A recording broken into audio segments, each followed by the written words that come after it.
Hi everybody, it's Alyce-Kay House at Threshold of Hineni, and this looks like kind of an intriguing mess, doesn't it? I just finished up my Abraham journal and recorded the final video, and now I'm cleaning up. You can't really tell from how my desk looks. Most of that mess stays here. But some of it will get put away and hopefully straightened up. Anyway, I'm cleaning up, and so one of the things that I like to do when I finish a journal is gather all the scraps and make some Frankenpaper. And so I thought I would invite you along with me and just see how to do it. This is not my invention at all. This is all over the place on YouTube and in the junk journaling world. I first saw it from Gail Agostinelli. I don't think that she's the person who came up with it, but it's very possible that she was. I think most people either use paper or fibers, and I kind of combine the two. I'm probably not alone in that. I think I've seen Gail actually combine the two also. So what I've got is I've got a pile of scraps. Some of them are big, like these, and some of them are teensy tiny little pieces, like this triangle. Okay. And then I've got fibers like scraps of fabric, cheesecloth, some of the leather from binding it, a little bit of lace. I didn't use much lace in there. I just had like a token amount, some yarn, yeah, just different fibers and stuff. And then I do have these camels left over. I got these camels from pixelscrapper.com. And you can go there and you can download 5 things for free each day, or you can have unlimited downloads when you have a membership there, which is what I'd like to do when I can afford it, hopefully soon. Anyway, I was thinking of putting this into this Frankenpaper, but I will probably use this Frankenpaper for a Tennessee journal that I'm finishing up right now, and another journal that I'm about to work on for somebody for a gift. I don't want to say anything about it, just in case by some odd chance they watch this. It's doubtful, but they might. And the camels would not be, would totally be inappropriate for either one of them. So I'll save these in case I do some collaging in my Abraham journal. I just think that would make more sense. So I'm going to set those aside. Okay, and then what I've chosen for the back, if I'm using big pieces, then I don't really need a backing, but when I'm using small pieces, I do. I used this when I was putting distress ink on things. Like, for example, if I'm doing the edges, then I don't put it down along the paper, but if I'm trying to like get rid of some white, I'll do it like this, and then it gets on the paper, so it looks kind of cool. So I'm going to use this for the back. Most likely I won't use the Frankenpaper for anything where you would see the back, but since I have this, I figure it doesn't hurt to make the back okay to see. If I was going to use it for journaling paper, I would have to sew some coffee dyed paper or something to the back, because all those stitches would make it hard to journal on.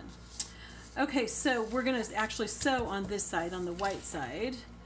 Okay, and I think actually that I will go ahead and get some ink on the edges of this piece before I start sewing, just so that, because I've got this white edge around it, and I can either cut it off or I can put some distress ink on it so that it's, you know what, it'll be faster to cut it. I'm just going to cut it off.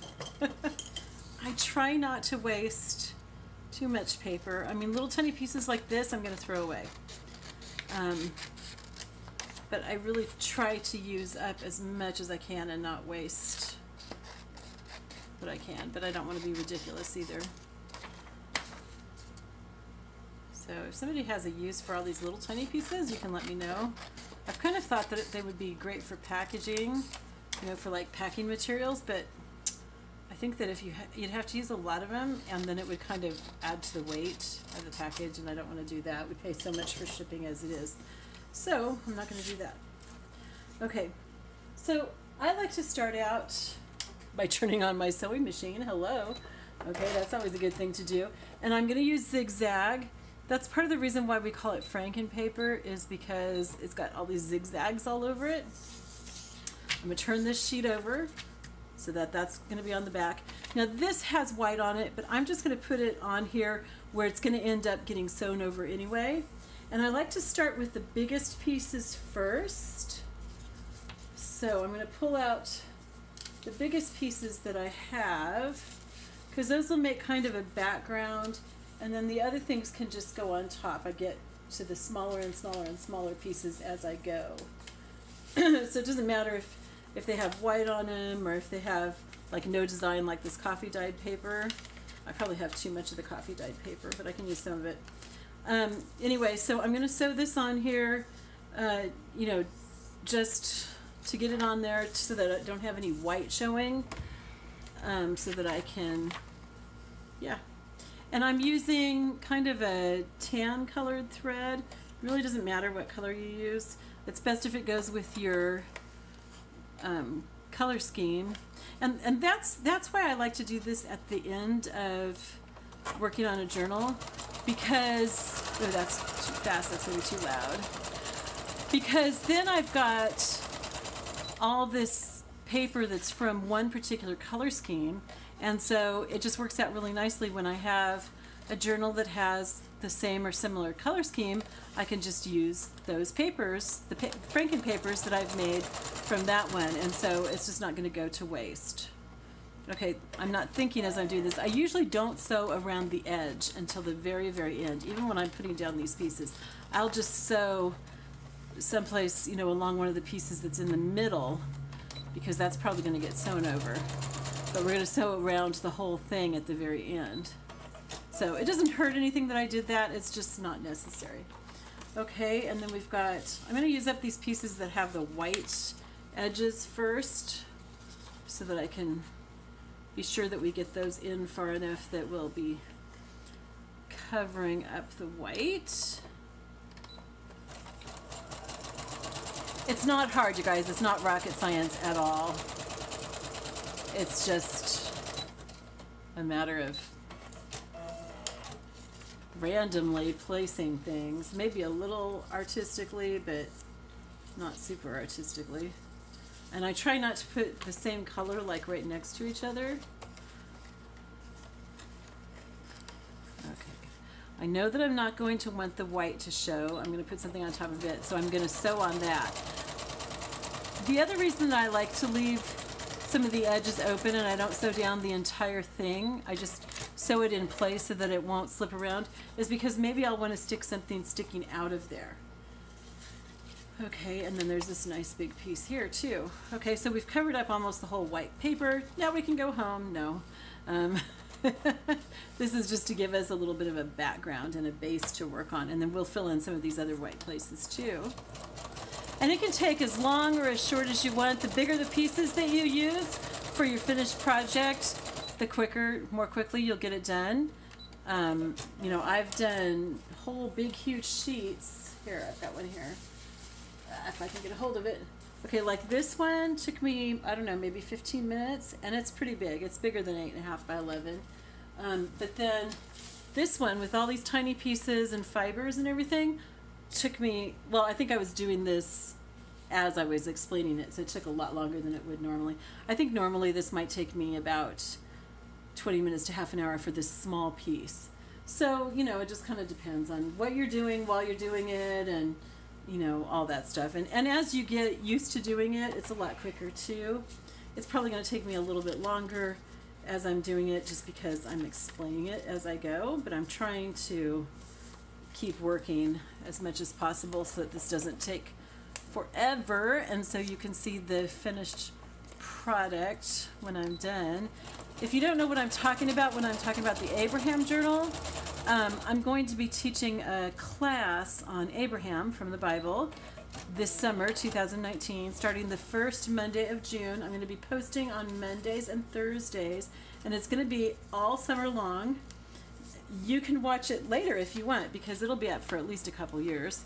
And I am offering a certificate to go with that. Anyway, because I recently got into junk journaling, and I feel like it's really, really good for Bible study and everything. It's a great way to keep track of your Bible study notes and other things to go with it.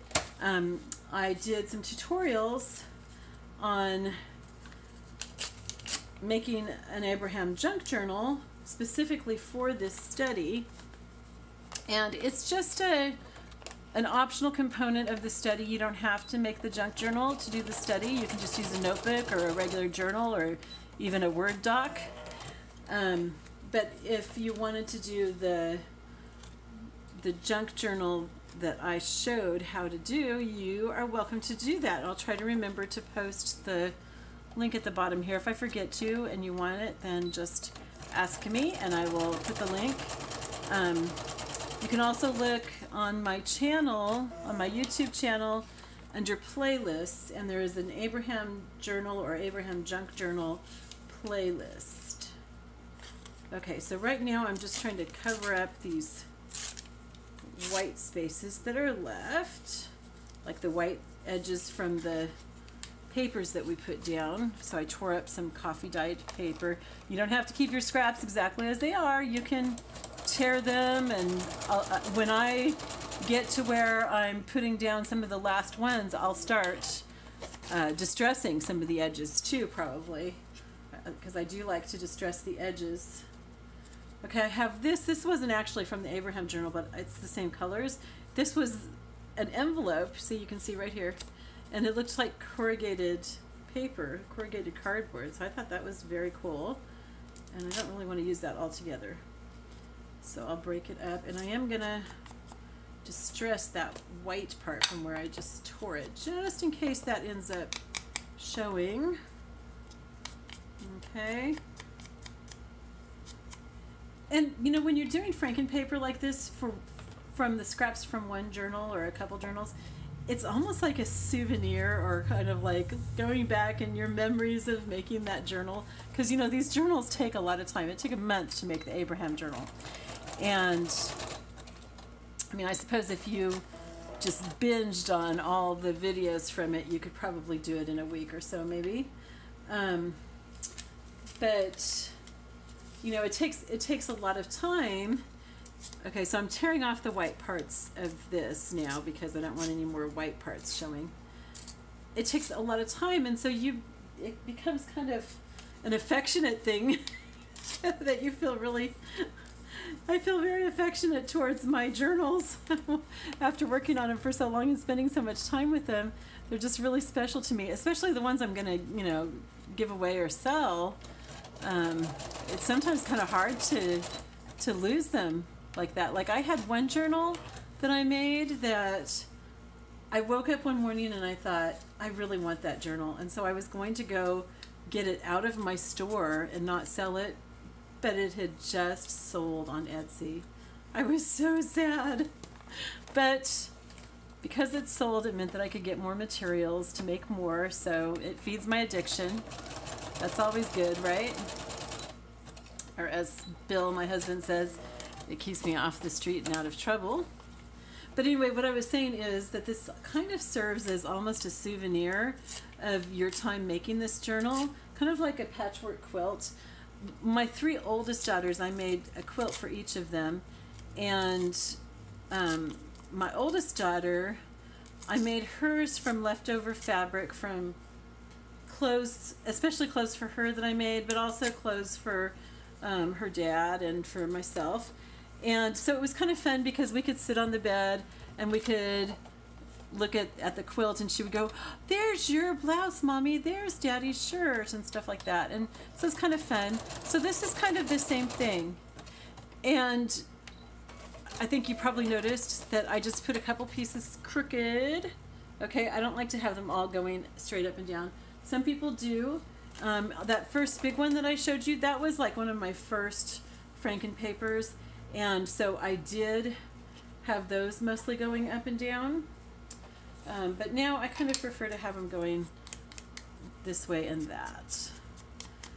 And I like to, if there are straight edges, I try to cover those up with torn edges. So like now that we've got it all covered, I'll start tearing paper so that all the edges are hopefully torn, and I'll distress them a little bit so they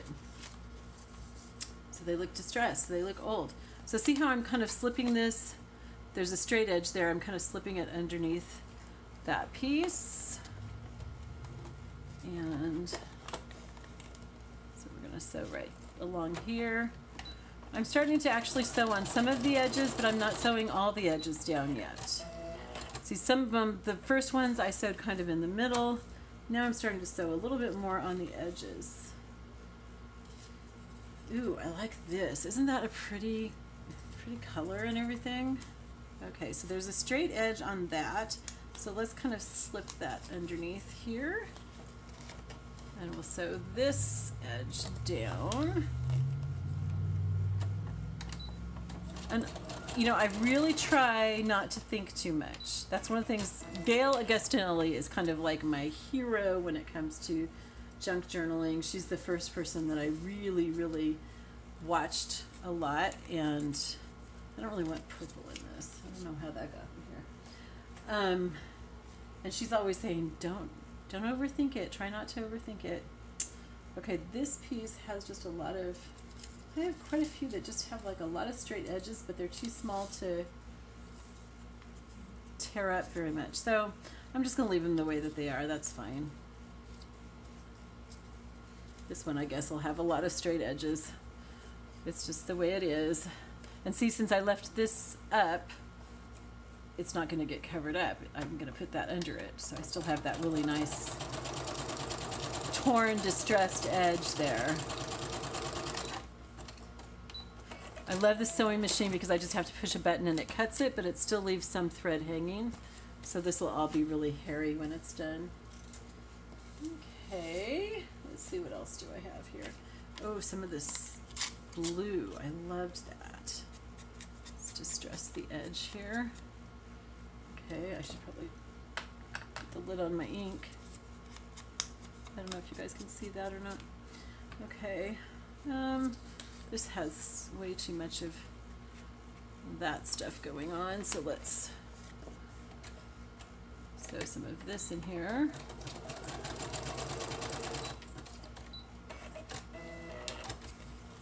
Okay, where else do we want some of this blue? I could use my blue ink to distress it, but we're just going to stick with brown. I want to distress that edge too.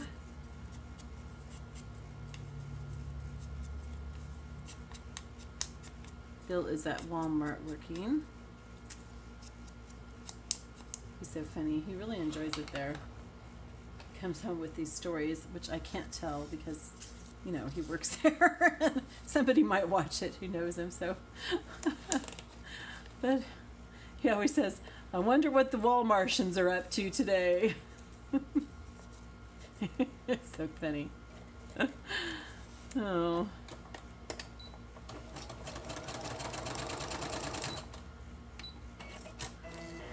So I'm home alone, and you know the trouble that happens when you leave somebody home alone. They get into all kinds of trouble. Well, that's me.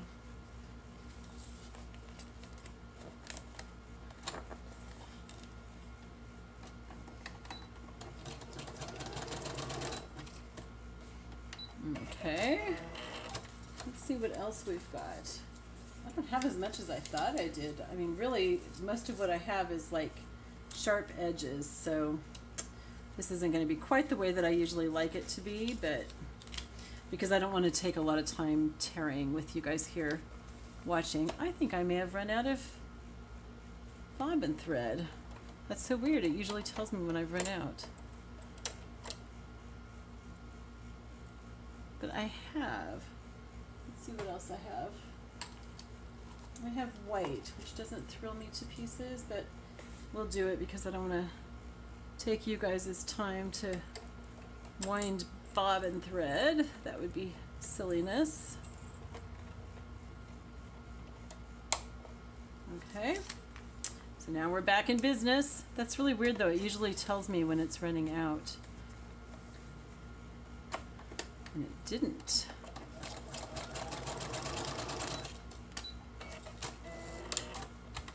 So part of what I do when I'm finished with a journal is this. You know, I start cleaning up. I don't sweep my floor at all while I'm working on a journal because I've just found that it's a waste of time because you just keep dropping stuff. No matter how neat you try to be, you're gonna drop stuff. And so I just leave it, and then I, you know, at the end, I go and sweep it all up, and I look to make sure that there aren't any beads or anything that are in there. And there usually are some, or little scraps of paper that I want to keep. And so I get all that stuff out of the trash. And then I put away stuff like ribbon and lace, you know, all those goodies. Get them all put away. And at some point, when I feel like I've got enough scraps, I sit down and make some Frankenpaper. And I usually still find some more scraps later, and by the time that I'm done putting everything away, I'm ready to make some more Frankenpaper. And so it's just nice because then you have some made up for your next project, which is really helpful to have. So see, I'm getting smaller and smaller pieces. I'm trying to work my way down. I want to do the biggest pieces first and the smallest pieces last.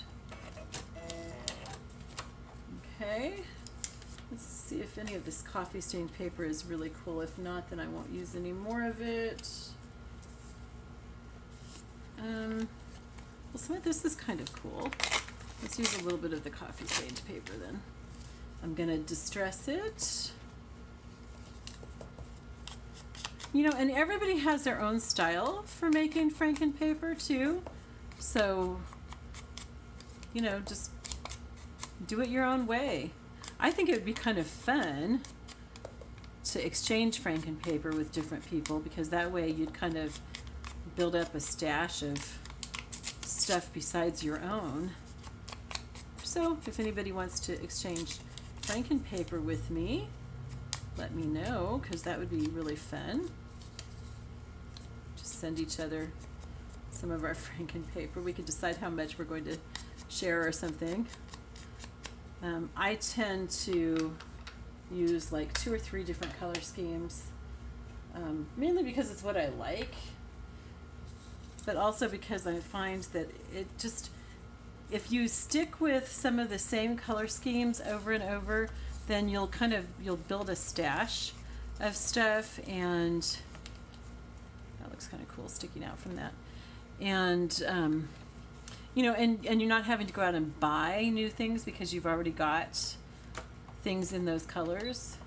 And also because I always make more than I end up actually needing for a junk journal, and kind of, you know, intentionally, because I know that I'll use it somehow. If I don't use it in that journal, then I'll use it in another one. And so, and see how I don't worry about if I bend it or anything. If you bend it some, then it's going to get cooler inking on it, which just makes it look older and everything. But, you know, that way I don't worry, because, you know, like I had a bunch of paper that I had cut out, and some that I had even sewn already for pockets. I mean, not for pockets, for journaling cards for my Abraham journal, but it got too fat for me to keep adding more to it. And so I probably won't use all of it, and so I'll just put, yeah, I'll put it into, I have boxes of junk journal cards, pockets, you know, different things, and I'll just put it into those so that when I have something in that color scheme, I can sort through and I'll already have some of the stuff that I need. See, and this piece is torn. I'll still use it. It's fine that way.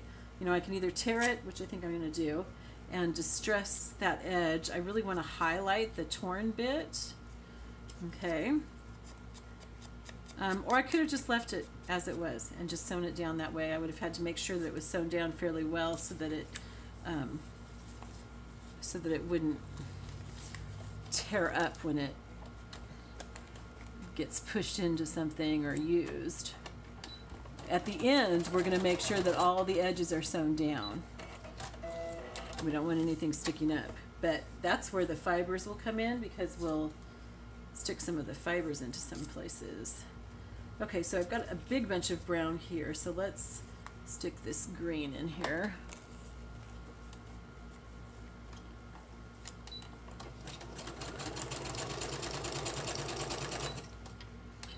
And really, the more haphazard you make it, the better it looks. The more fun it is. I keep turning it over because sometimes I print on both sides. And so I just wanted to make sure that I wasn't missing out on something better on the other side. For my Tennessee journal, I used a map, really cool map. And so I had pieces of that, and that was really nice to have on my Frankenpaper, all the little pieces of the Tennessee map. It was a U.S. Geological Survey map of our county, so it was kind of fun. And the theme for that journal was actually Monroe County.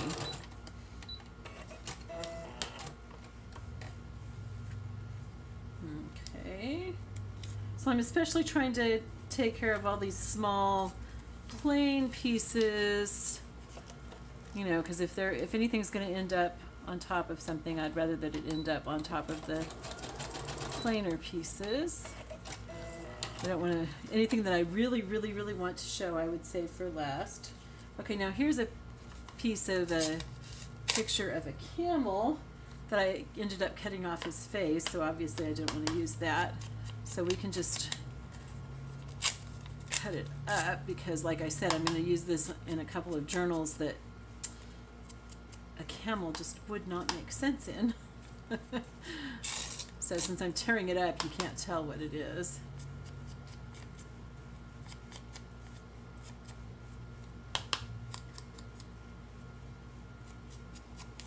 One of the journals is going to be based on Revolutionary War time. The other journal is my East Tennessee journal that I keep mentioning. I'll have to show that to you guys sometime. Well, I'm almost finished with it, so I'll be doing a flip through. It's very cool. I have a lot of my husband's stuff in it, and in fact I have him knitting in the centerfold. He knits using really old machines, like one is from the 1890s. And we used to have a shop in Tellico Plains, and so I have a picture of him knitting there, and a whole bunch of his yarn and buttons throughout the journal. It's very cool. And I will have that one up for sale on Etsy or possibly on another marketplace that's just starting up. Probably on both places, actually. I'll most likely list things both places, at least at first.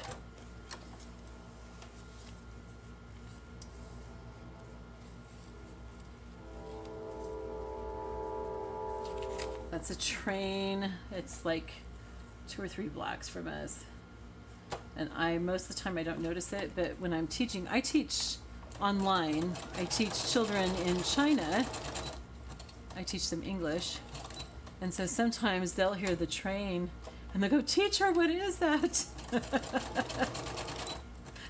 They live in the city. They're not really used to hearing that kind of train. So it's kind of funny. And then when I tell them what it is, then they're fine, but it's just a little, they worry a little bit when they first hear it. They can hear my dogs barking and stuff. So it's pretty fun. I love teaching my little kids. The hours are not wonderful, because, you know, they're 12 hours ahead of us. So when it's night there, it's day here, and when it's day here, it's night there. So so I end up teaching. I teach starting at 5, and you don't have to teach any certain hours with them. You just, whenever you want. Obviously you can't teach in the middle of the day because the kids are sleeping. But you decide, you know, if you only want to teach 2 classes a week, you can just teach 2 classes a week. And if you want to teach Right now I teach 66 classes a week. I have at times taught up to 90 a week, well, a little bit more than 90 a week. That was pretty crazy. And I really, really burned myself out. I had a lot of fun, but I burned myself out. And so, yeah, so I've really cut back on that. But when summer comes, I'll probably pick it up again so that I'm doing more than I am right now, because the kids are home during the day, so I can teach in the morning and in the evening, and it's good money, really good money. So if you're interested, let me know. I get a referral fee if I help you through the process, and you know, I like to walk people through it and help them through the whole process of applying and training and everything else. They have a good training program now. When I started, you were kind of on your own, but now they've got a really good training program, and it's good. Now the one thing is, you're an independent contractor, so they're not guaranteeing you work or anything. You put yourself up there, they do everything that they can to help you, but you know, some people get full schedules right away. Other people, you know, it can be a month or two. And some people end up giving up. You know, I've helped some people who have unfortunately given up and not waited. It's kind of sad. So, but I really recommend that you don't like invest in a new expensive